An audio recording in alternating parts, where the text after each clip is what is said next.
Inizio con una frase, un'espressione. La forma è anche sostanza, non è ovviamente, è un'espressione che sicuramente avrete già letto, non è mia, lo disse qualcuno di molto più autorevole, ma è molto importante.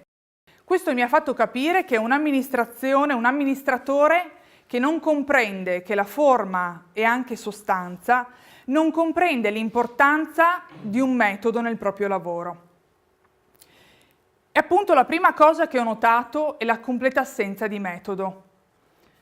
Non c'è metodo, se non c'è metodo nell'organizzare un'iniziativa, se non c'è metodo nel mettere mano a un regolamento, ed è quello di cui parlavo prima, se si rincorrono le scadenze, se si lavora sempre in affanno nel rischio della scadenza, è chiaro che non si possono prendere delle scelte che siano scelte sistemiche e che siano soprattutto delle scelte lungimiranti.